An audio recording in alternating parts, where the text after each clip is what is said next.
தமிழகத்தின் இன்றைய முக்கிய செய்திகள்.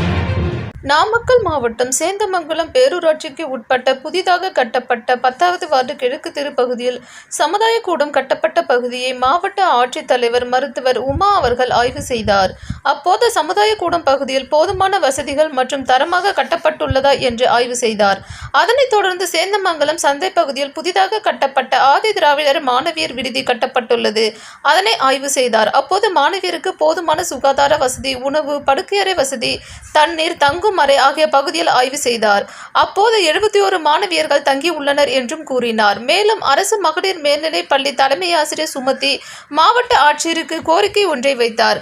பள்ளி மாணவிகள் மெயின் ரோடு வழியாக செல்கின்றனர். அவ்வழியாக போக்குவரத்து அதிகமாக இருப்பதால் பத்திரப்பதிவுத்துறை அலுவலகம் வழியாக செல்வதற்கு சாலை அமைத்து தருமாறு கோரிக்கை வைத்தார். உடன் பேரூராட்சி தலைவர் சித்ரா தனபாலன், பேரூராட்சி செயல் அலுவலர் வனிதா, PDA தலைவர் கிருஷ்ணகுமார், வட்டாட்சியர் சக்திவேல், சுகாதார ஆய்வாளர் பால்ராஜ், வருவாய் ஆய்வாளர் பிரகாஷ், கிராம நிர்வாக அலுவலர் ஆனந்த், பேரூராட்சி அலுவலர் சேகர் மற்றும் லாரன்ஸ் ஆகிய அரசு அதிகாரிகள் உடனிருந்தனர்.